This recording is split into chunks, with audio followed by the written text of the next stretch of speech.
بسم اللہ الرحمن الرحیم۔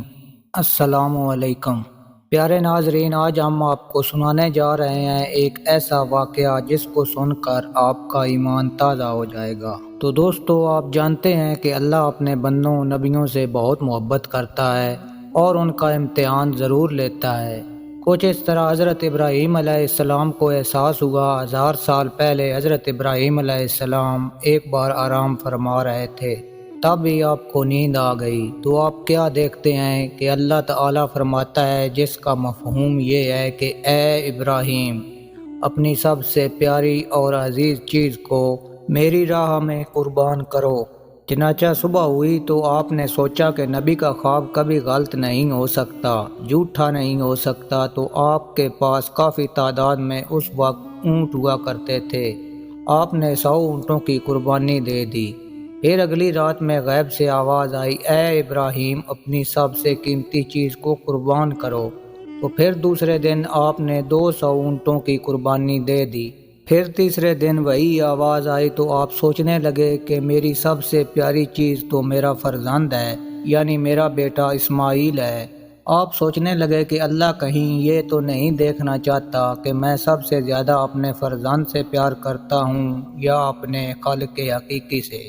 جب یہ بات آپ کے ذہن میں آئی تو آپ نے ارادہ کر لیا کہ اپنے عزیز کو راہ خدا میں قربان کر دوں گا۔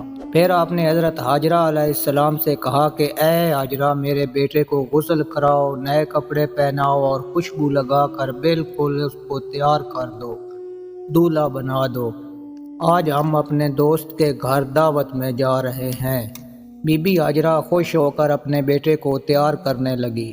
پھر حضرت ابراہیم علیہ السلام اپنے بیٹے کو لے کر فلسطین سے مکہ کی طرف روانہ ہونے لگے تو شیطان آیا اور بی بی ہاجرہ سے کہنے لگا، اے ہاجرہ، تمہیں پتہ بھی ہے کہ تمہارے بیٹے کو دوست کے ہاں نہیں بلکہ تمہارے بیٹے اسماعیل کو مارنے کے لیے لے جا رہے ہیں۔ تب ہی حضرت ہاجرہ نے کہا کہ میں اپنے حضرت ابراہیم علیہ السلام کو اچھی طرح سے جانتی ہوں، بھلا ایک باپ اپنے بیٹے کو کیوں مارے گا؟ شیطان نے کہا، ابراہیم نے خواب میں دیکھا ہے کہ اللہ کی طرف سے تمہارے بیٹے کو قربان کرنے کے لیے لے جانا ہی ہے۔ تو بی بی ہاجرہ فخر سے کہنے لگی کہ شیطان تم پر لعنت ہو، اگر میرا بیٹا اللہ کی راہ میں قربان ہونے جا رہا ہے تو ایک اسماعیل کیا ایسے ہزاروں بیٹے اللہ کی راہ میں قربان کر دوں۔ پھر شیطان حضرت اسماعیل علیہ السلام کے پاس آیا اور بولا، تمہیں پتہ بھی ہے کہ تمہارا بابا تمہیں کہاں لے جا رہا ہے؟ تمہیں وہ اللہ کی راہ میں قربان کرنے کے لیے لے جا رہے ہیں۔ حضرت اسماعیل علیہ السلام نے جواب دیا کہ اگر میں اللہ کی راہ میں قربان ہو جاؤں تو اس سے بڑا خوش نصیب کون ہوگا؟ اور شیطان یہی سوال لے کر حضرت ابراہیم علیہ السلام کی طرف گیا اور کہا کہ تم اپنے بیٹے کو کیوں قربان کر رہے ہو؟ تمہیں پتہ بھی ہے کہ تمہاری قربانی قبول ہوگی یا نہیں؟ تبھی حضرت ابراہیم علیہ السلام پتھر اٹھاتے ہیں اور شیطان کو لعنت کہہ کر وہ پتھر مارتے ہیں۔ بتایا جاتا ہے کہ تبھی سے مکہ شریف میں حج کے دوران شیطان کو پتھر مارا جاتا ہے۔ پھر آپ آگے بڑھنے لگے اور اپنے پیارے فرزند سے فرماتے ہیں، کیا آپ کو پتہ ہے کہ ہم آپ کو اللہ کی راہ میں قربان کرنے کے لیے لے جا رہے ہیں؟ تبھی حضرت اسماعیل علیہ السلام کہنے لگے، بابا، اس سے بہتر میرے لیے کیا ہوگا کہ مجھے اللہ کی راہ میں ایک اللہ کے نبی قربان کرنے کے لیے لے جا رہے ہیں، لیکن بابا میری ایک التجا ہے کہ جب میرا گلا کٹے گا تو آپ نہیں دیکھ پاؤ گے، اس لیے رسی سے میرے ہاتھ پاؤں دونوں اچھی طرح سے باندھ لینا، اور بابا میں چاہوں گا کہ آپ اپنی آنکھوں پر پٹی باندھ لیں تاکہ آپ کو مجھ پر رحم نہ آ جائے۔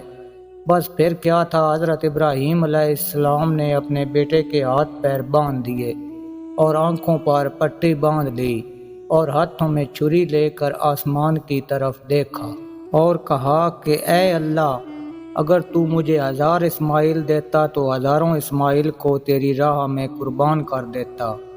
یہ کہہ کر گردن کی طرف چھری لے جانے لگے تو اللہ نے فرمایا کہ اے جبرائیل، جاؤ جنت سے ایک جانور لے کر جاؤ اور اسماعیل کو ہٹا دو اور اس کی جگہ اس جانور کو رکھ دو۔ تو ابراہیم اپنے امتحان میں پاس ہو گیا۔ جیسے ہی آپ نے چھری کو پھیرا، پھیرتے ہی جو خون بہنے لگا تو آپ نے اپنی آنکھوں سے پٹی کھول لی تو کیا دیکھتے ہیں کہ آپ کا بیٹا صحیح سلامت ہے اور ان کے ساتھ کھڑا ہے۔ نیچے دیکھا تو ایک دمبا جس کو ہم بھیڑ کہتے ہیں حضرت اسماعیل علیہ السلام کی جگہ پر قربان ہو چکا ہے۔ حضرت ابراہیم علیہ السلام نے اللہ کا شکر ادا کیا اور غیب سے آواز آئی، اے ابراہیم، یہ امتحان تا قیامت یاد رکھا جائے گا اور تیری سنت کو ایمان والے ہر سال یاد رکھیں گے، اللہ کی راہ میں قربانی پیش کریں گے۔ تب ہی سے یہ سلسلہ جاری ہوا۔ عید کے 70 دن بعد یعنی 2 مہینے 10 دن کے بعد بقرہ عید منائی جاتی ہے۔ ہندوستان، پاکستان، بنگلہ دیش اور تمام ملکوں میں 3 دن تک یہ تہوار منایا جاتا ہے، جس میں دمبا، بکرا، گائے اور اونٹ حلال جانوروں کو ذبح کیا جاتا ہے اور ان کے گوشت کے 3 حصے بنائے جاتے ہیں۔ پہلا حصہ غریبوں مسکینوں کے لیے، دوسرا حصہ رشتہ داروں کے لیے اور تیسرا حصہ اپنے گھر کے لیے رکھا جاتا ہے۔ بقرہ عید کو عید الاضحیٰ بھی کہا جاتا ہے۔ جو لوگ قربانی کر رہے ہیں وہ خاص کر غریبوں کو ضرور تقسیم کریں۔ اللہ ہم سب کو عمل کی توفیق عطا فرمائے اور ہم میں سے جو کوئی قربانی کر رہا ہے اس کی قربانی قبول فرمائے۔ آمین ثم آمین۔ امید ہے کہ آج کی ویڈیو آپ کو اچھی لگی ہوگی۔ اگر ویڈیو اچھی لگی ہو تو ایک لائک کر کے ہمارے چینل کو سبسکرائب کر دیں۔